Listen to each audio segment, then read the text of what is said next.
So sometimes you need to get analog things patched in a Dante world. So John is going to teach us how we can do that. These both worlds live together. Yeah, so we have these boxes called, they're DX boxes. You can see this one's labeled DX1. We have a DX2. So you'll notice here we have all these analog drum channels and all of our analog loops that run into this box. And then out here over the side, we have a cat cable that runs up to the box where we just, if you haven't watched the patching to Dante, go back and watch that. It'll make more sense. But we also plug this into that box, number 21 on that box. In that box we just did Dante. 21 down in this floor pot down here, right?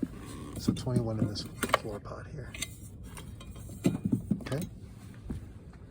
All right, so those are not technically Dante, although they are digital. So our goal is to move things out of analog into digital as quick as possible, which is why we run a 3-foot XLR cable and then put them into that Dante breakout box. What this does is this runs through the actual Allen Heath system. So we're coming out number 21 in that box that we just looked at on the stage, and we're running into DX1. Remember our board out there was labeled DX1? This one is labeled DX1. Okay. So you said 21 from the stage tie. Yep, here. Yep. Comes up here, plugs into DX1. Okay. That gets it into the digital world. All right. So now we'll go look at how to patch those on the board. You'll remember in the Dante video we talked about Dante comes in on IO 1.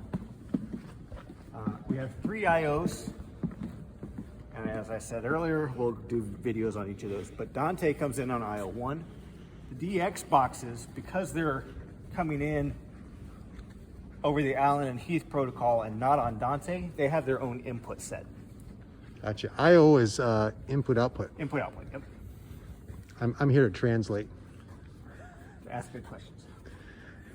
All right, let's just for the sake of example, let's look at the bass guitar, okay? So right now it's on Dante 107. So you select it here. Yeah. I'll go back one screen.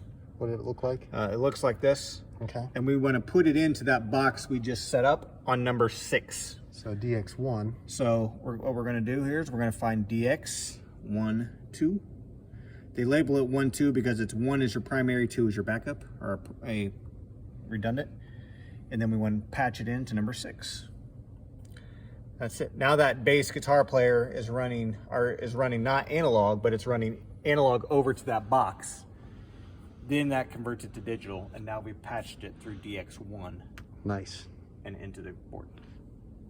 Great.